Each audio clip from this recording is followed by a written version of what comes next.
Good morning, good morning, good morning. This morning's Buddhist thought for the day. So we're going to go with Nichiren Daishonin's writings. From the writings of Nichiren Daishonin, page 1119, Great Evil and Great Good is what the title of that book is, if you will. So great events never have minor omens. That's pretty heavy, isn't it? Great events never have minor omens. So when great evil occurs, great good follows. So we're in for some good, big good. And that's one of the things, if you're stressed out a little bit by, whatever's going on in the world today with wars or conflicts or whatever, just remember, after evil, good follows. Great good follows after evil. So since great slander already exists in our land, he's talking about Japan, and they're slandering the teachings of what Nietzsche was spreading, the Nam-Myoho-Renge-Kyo, the title of the Lotus Sutra. And even if you are not Venerable Mahakashyapa, you should all perform a dance. That was a Bodhisattva, I'll tell you about a little bit later. You should all perform a dance. Even if you are not Shariputra, who I may have spoken of before, but I'll talk to you a little bit about him later too, you should leap up and dance. When Bodhisattva Superior Practices emerged from the earth, did he not emerge dancing? So get your moves on today. You need to dance, be a dancing machine, We have Nam-Myoho-Renge-Kyo. We have no reason not to dance. Be positive. It's easy.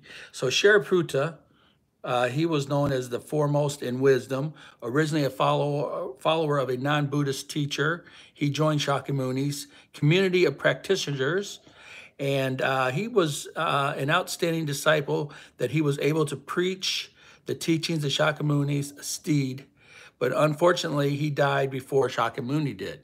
So, the story of Shakyamuni was going to leave him, he was his disciple, and Shakyamuni was his mentor. We're really big about mentors nowadays. So we need them bad.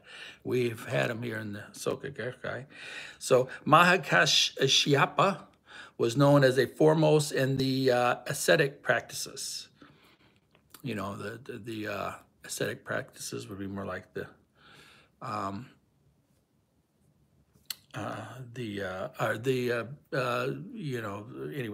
ascetic practice. They're the ascetic Jews. They're ones that are old school. And that's what this is, the old school practices.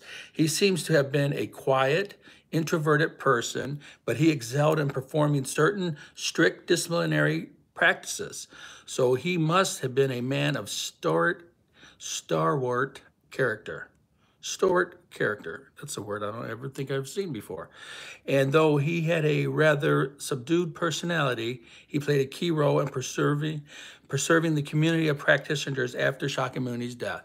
So these are the people that kept it going on. And superior practices, like in what we just read, was the first of the four leaders of the Bodhisattvas of the earth who appeared from beneath the earth in the emerging from the earth chapter of the Lotus Sutra. Shakyamuni transfers the essence of the sutra to those bodhisattvas headed by superior practices. So he was the, according to the Tentai school in China in the 8th century, states that the four bodhisattvas represent the four virtues of the Buddha's life: true self, eternity, purity, and happiness. Among these, superior practices represents the virtue of true self. So be yourself, dance, and I'm going to just read it one more time because there's a lot to take in there, right? It says, great events never have minor omens. When great evil occurs, great good follows. I told you about that. Since great slander already exists in our land, the great correct law will spread without fail. So we got to spread it, baby. And what could any of you have to lament? Even if you are not the Venerable Mahakashyapa, you should all perform a dance. Even if you are not Shariputra, you should leap up and dance. When Bodhisattva Superior Practices emerged from the earth, did he not emerge dancing? So, get ready for the great good that's coming. Nam-Myoho-Renge-Kyo, Nam-Myoho-Renge-Kyo, Nam-Myoho-Renge-Kyo.